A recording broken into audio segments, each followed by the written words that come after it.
Recuerda darle like, suscribirte y activar la campanita.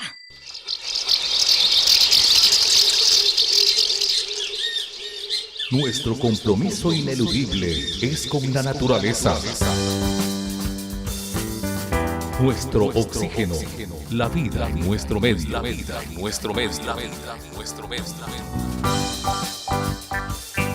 Somos la emisora amiga del medio ambiente. Y también nos encontramos con el secretario del DACMA, el doctor. Sean bienvenidos entonces a nuestro programa en la mañana de hoy. Iniciamos aquí nuestro oxígeno, la vida en nuestro medio, con la asistencia técnica de Óscar Giraldo, la dirección de Carlos Alberto Ramírez y ante los micrófonos este amigo y servidor de ustedes, Guillermo Aguilar. Nuestro oxígeno en la COP16, la paz con la naturaleza.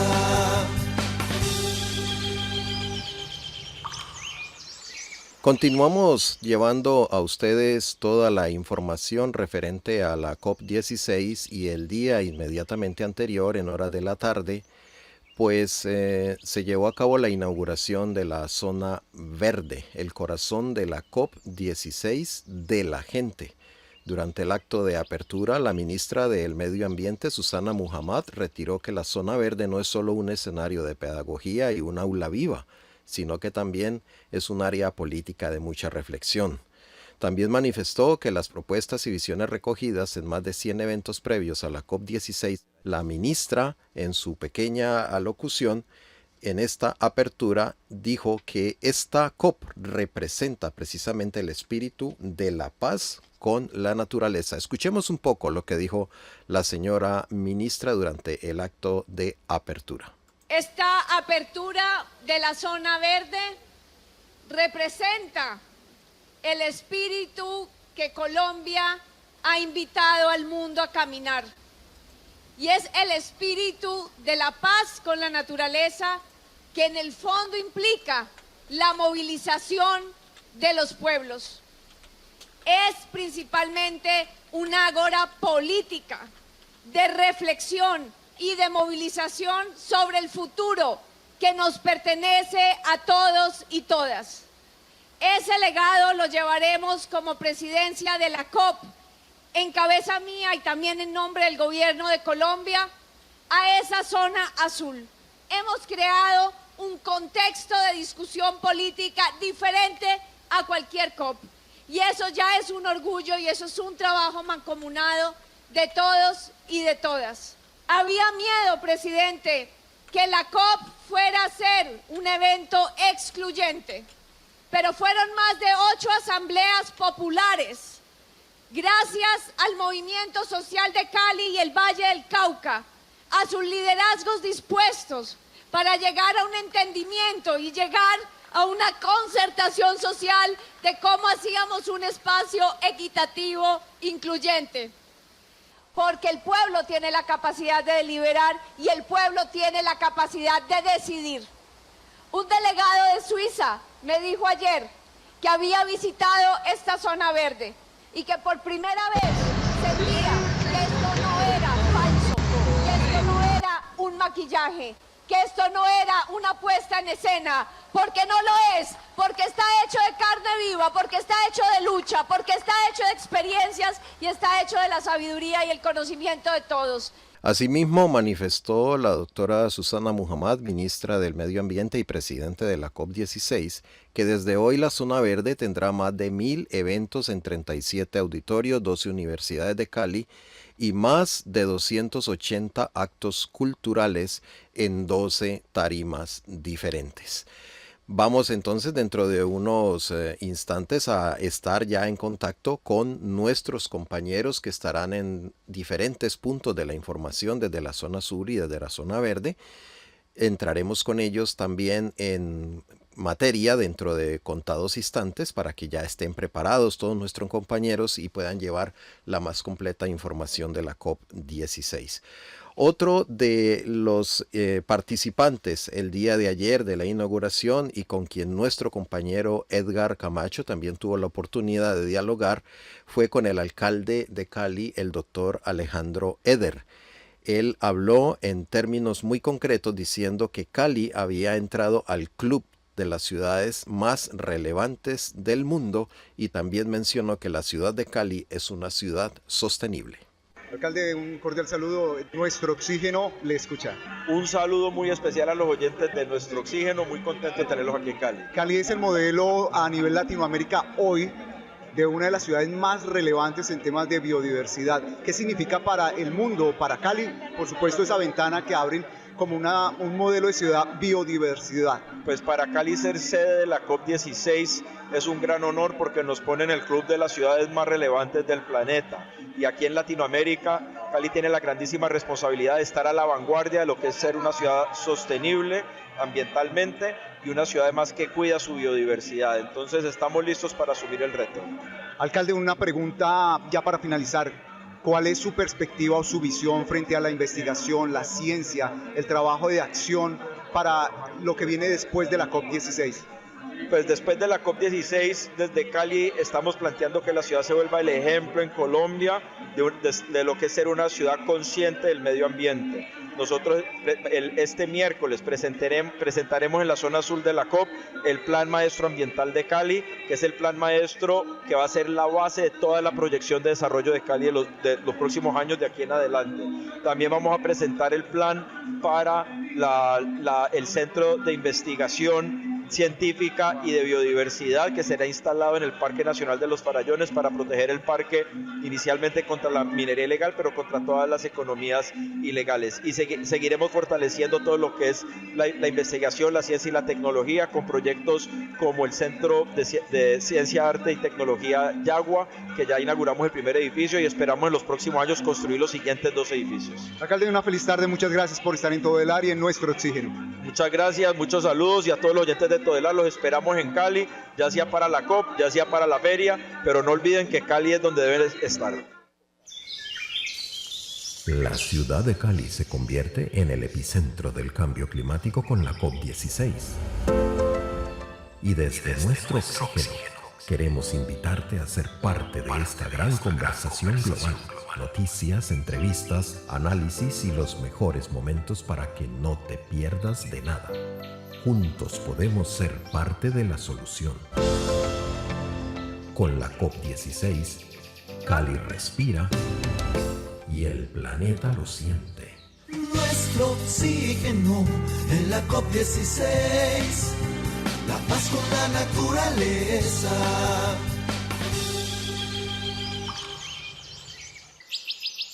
El día de hoy, en el marco de la COP16, pues estaremos hablando sobre recursos genéticos y género. En este día se abordarán estas temáticas claves. Los recursos genéticos se encuentran en las plantas, animales, microorganismos y otros seres vivos. Estos recursos son muy valiosos porque contienen información genética única que determina las características y rasgos de cada organismo. Durante la COP16, se busca entonces el establecimiento de un fondo para repartir los beneficios derivados del uso de estos recursos genéticos que se encuentran en bases de datos digitales con el fin de que las industrias que utilizan esta información genética retribuyan a los países que tienen gran biodiversidad. Con base en esta información, vamos con una nota de nuestro director, Carlos Alberto Ramírez. Seguimos aquí en la COP16, en la zona azul. Y vemos a 2 damas que están entregando una información maravillosa. Está Alicia Matresta Llanés. ¿De dónde es Alicia? De México. De México. Y aquí está Roberta. ¿De dónde es? De Italia. De Italia. Están hablando de biodiversidad y usted tiene una explicación sencilla y también Roberta sobre lo que significa la biodiversidad en un lenguaje sencillo para que nuestros queridos y amables oyentes lo entiendan. Perfecto. Bueno, lo que le estaba explicando aquí a un colega que se acercó a nuestro stand. El señor es de Bolivia. ¿Su nombre? Adamo Diego. Adamo Diego. ¿De qué parte de Bolivia? Del norte de La Paz. Ah, caramba, del norte. La parte alta, ¿no? No. Ah, de la Amazonía. Amazonía, que lamentablemente ha sufrido incendios terribles. 10 millones de hectáreas, 10 millones de hectáreas se han quemado este año. Todo por normativas que permiten la deforestación. Por una familia puedes deforestar sin control legal y con normativas 20 hectáreas y quemarlas sin manejo del fuego. Estas son las leyes que le hacen daño a la biodiversidad y por eso estamos aquí en la COP16 para que se puedan realizar cambios, ajustes que nos ayuden a conservar las especies antes de que sea tarde para el ser humano, porque se pierden las especies. Aquí Alicia nos va a entregar una explicación sencilla por qué es tan importante conocer las especies y la genética de las especies. Pues, muchas gracias. Lo que estábamos explicando es que cuando hablamos de especies uno piensa en a lo mejor el lobo o el perico tal o el árbol tal. Sin embargo, la diversidad que hay adentro de esas especies se conoce como diversidad genética y es también muy importante porque se refiere a cómo los individuos dentro de una especie somos distintos y por ende tenemos algunos más, algunos menos habilidades para adaptarnos a ciertas condiciones. Entonces lo que le estaba platicando a Adamo es que para medir esta diversidad se pueden necesitar datos genéticos que son caros y difíciles de producir o también podemos utilizar indicadores que ayudamos a desarrollar desde la Coalición para la Genética de la Conservación que no necesariamente requieren esa información genética de laboratorio. Lo que hacemos es primero enfocarnos en el indicador de la proporción de poblaciones que son lo suficientemente grandes para mantener la diversidad genética. ¿A qué me refiero con suficientemente grandes para mantener la diversidad genética?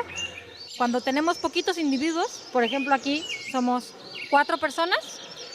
De países diferentes, familias diferentes, pero seres humanos, ¿no? Exacto, pero lo dijo ya está muy bien. Somos de países diferentes, de familias diferentes, de partes del mundo distintas y por ende somos más distintos entre nosotros que si tomáramos igual 4 personas, pero que las agarráramos todas en el centro de, no sé, de Japón o en el centro de la Ciudad de México. ¿Por qué? Porque las poblaciones son distintas entre sí.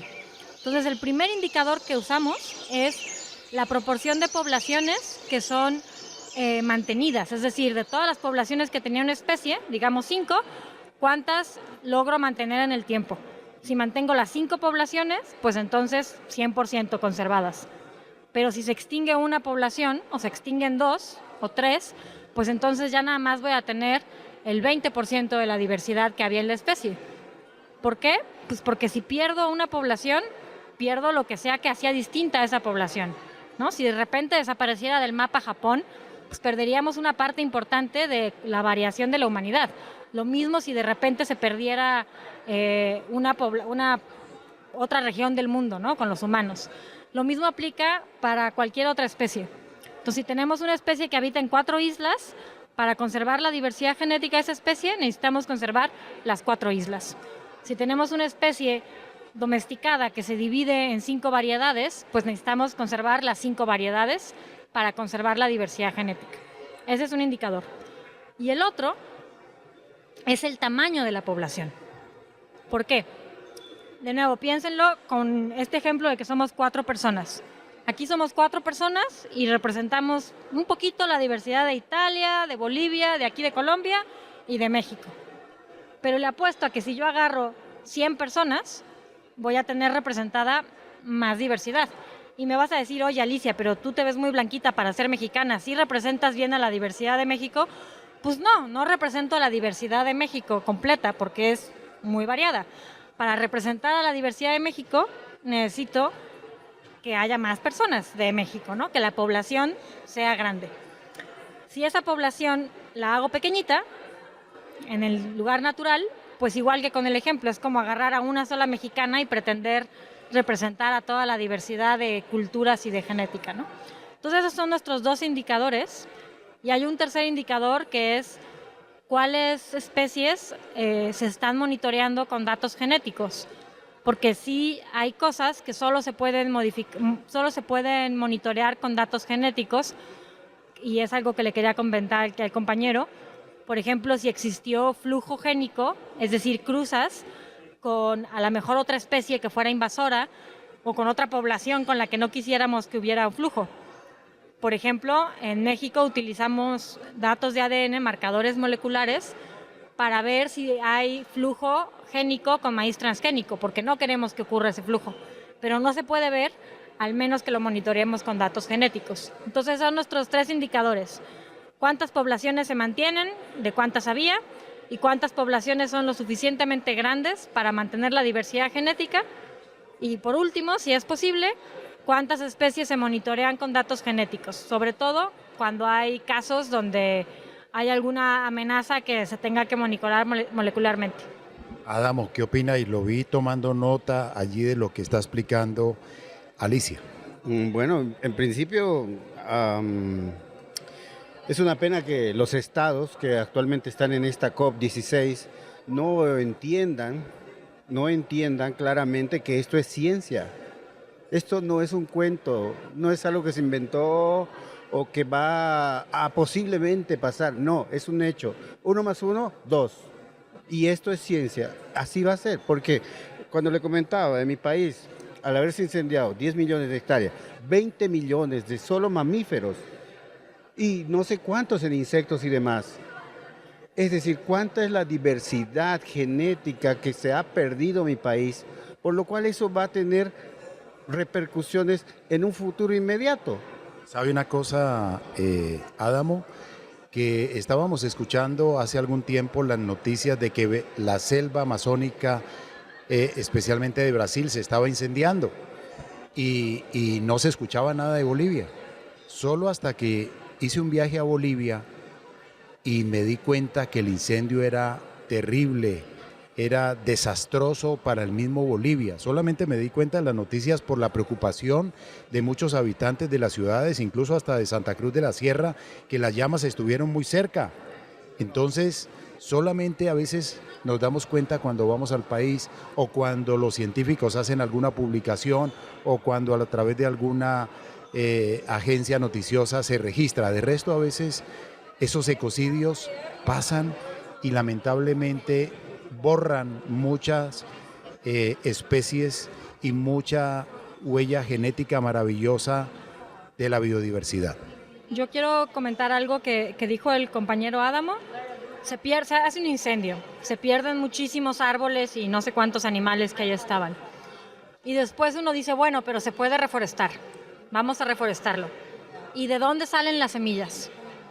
Normalmente en los programas de reforestación se producen muchas semillas de poquitos árboles mamá, digamos, que producen la semilla. ¿Y eso qué ocasiona? Que aunque se recuperan el número de árboles, en realidad todos esos árboles van a ser hermanos o primos.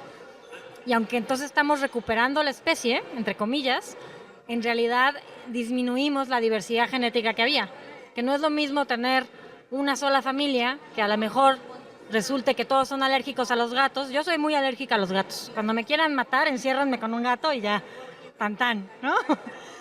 Y mis hermanas también, porque es algo heredable, pues, ¿no? Y puedo ser muy simpática y muy platicadora, pero los gatos no son mi fuerte. Entonces, si después vamos y reforestamos estas zonas con plantas que son todas hermanas o primas, pues es probable que vayan a tener todas la misma debilidad ante algún patógeno, o que resulte que por pura mala suerte son plantas que no aguantaban muy bien el frío y entonces viene una helada y se nos mueren todas, en lugar de que lo normal es, ¿no?, que en algunas veces hay una helada, se mueren algunas plantitas, pero no todas. Viene una ola de calor, se secan algunas plantas, pero no todas. Y eso es porque hay diversidad genética que hace que sean diferentes los individuos de una misma especie. Por eso, la diversidad genética no se trata nada más de decir, bueno, sí existe, sino que hay que considerarla a la hora de tomar acciones. Acciones como planear un programa de reforestación, simplemente pensando, necesito que las semillas vengan de muchos árboles mamá, no de 2 o de 3, de mínimo 500. ¿Por qué? Porque así maximizo la diversidad que va a haber. Ahora, eso la gente luego no lo quiere hacer porque es más trabajo, ¿no? Es que no, pero pues, es más fácil bajar las semillas de un solo árbol, ¿por qué me lo tengo que ir a bajar de 10 más? Pues porque si no lo hacemos así, al rato vamos a tener las consecuencias de no haber tenido esa diversidad. Qué interesante, Adamo. De verdad que uno se sorprende cuando escucha hablar a investigadoras, a personas que conocen y que en un lenguaje sencillo pues nos dan a entender la importancia de la diversidad genética. Bueno, y aquí yo lo único que me hace recuerdo es que ahora las acciones cuando un país como Brasil, como Perú y como Bolivia se han terminado de incendiar, aparte de todos los otros países en Sudamérica que tienen sequías, la respuesta más sencilla del Estado es o reforestar o sencillamente cultivar, dar acceso a esas tierras para cultivos intensivos de una sola empresa que les venda la semilla. Y lo peor, van a tener que lidiar con especies de monocultivo, especies que van a traer de algún laboratorio o de alguna empresa. Y eso no ha dado ejemplo, no es un buen ejemplo, no es una buena salida para ningún país. Lo ha dado a África, a la India, tienen deuda los pobres cultivados, los señores con el arroz, todo eso. ¿Por qué? Por estar manejando especies que no son de laboratorio, pero no obedecen a las leyes de la naturaleza. Y ahí es cuando llega una plaga y prácticamente facilito acaba con todo el cultivo. Exactamente, ¿no? Entonces, cuando uno tiene no solo monocultivos a nivel de especies, sino a nivel genético, es una receta para el desastre. Porque si es débil uno, son débil todos ante lo mismo. En cambio, si tienes diversidad, tienes más resiliencia. Algunos se morirán, pero otros sobreviven y entonces puedes continuar a partir de esos. Las selvas no se enferman. A ver, Roberta, cuéntenos usted sobre esto mismo que ustedes conocen y que en un lenguaje sencillo le podemos contar a los queridos y amables oyentes de la radio y que están atentos a decir, hoy quiero aprender algo, quiero conocer algo para realizar acciones sinceras, personales, familiares, comunitarias y cuidar nuestro entorno antes de que sea demasiado tarde para nosotros como seres humanos. You know that I don't speak Spanish. I can try to answer in English. A ver, ¿quién me hace la traducción? A ver, tradúzcame, a ver, ¿qué quiere decir Roberta? Can you translate Yeah. the question? The question was, what were the actions that people can do to conserve genetic diversity? This is a very difficult question. I suppose, try to, first of all, because sometimes genetic concepts are not very accessible to people. So I think the first step would be for scientists and conservation geneticists to try to make it more accessible to people so that people first understand what that means and then they can try to help. But the way they can help it's a little bit... Vamos por partes. Sí, para que nos haga la traducción aquí Alicia. Lo que mi colega Roberta dice es que el primer paso es que la gente pueda conocer los conceptos de diversidad genética, qué es la diversidad genética, porque muchas veces nunca la hemos escuchado, no es algo de lo que se hable comúnmente y cuando es algo tan ajeno, pues es difícil que como que la gente le importe. Entonces ese es el primer paso y luego las acciones. Action, I'm not sure I have an answer for that. People, I guess this is true in general for all the things that matter, how to protect the environment, not just specifically genetic diversity. First trying to be sensitive, and I think this is easier when the problems affect specific communities or specific people, but sometimes the majority of people are just a little bit insensitive because they give for granted all the things in the natural environment they have. And so probably it's easier for people that are at the forefront affected by this problem to be sensitive and try to live, as the COP16 slogan is, more in peace with nature. So, but in terms of specifically genetic diversity and how people can work towards protecting it, I don't have a particular suggestion about that, unfortunately. Roberta dice que más que enfocarse solo en la diversidad genética, su sugerencia aplica para toda la diversidad en general y es comenzar por tener sensibilidad ante que es importante. Muchas veces cuando es una comunidad en particular la que está afectada, entonces te das cuenta de que esa diversidad importa y entonces la gente hace algo al respecto. Pero por lo general el resto de la sociedad la da por hecho y no saben que dependemos de ella como humanidad, ¿no? El eslogan de esta COP es en paz con la naturaleza, hacer las paces con la naturaleza, y eso es cierto a lo largo de todos los niveles de la diversidad.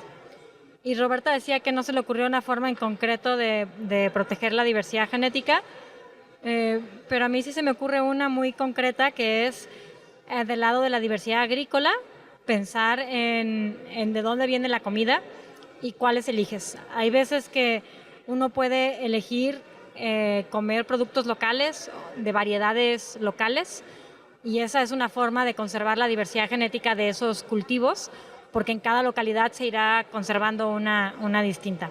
Entonces, en realidad, sí, la diversidad genética está en nuestro plato todos los días y las elecciones que hacemos pueden favorecer su conservación, pero no solo a nivel de las elecciones personales, sino también a nivel de cómo presionamos a nuestros gobiernos locales y nacionales para que haya mejores políticas en torno al uso de la diversidad, incluyendo la genética. Nuestro oxígeno en la COP16, la paz con la naturaleza.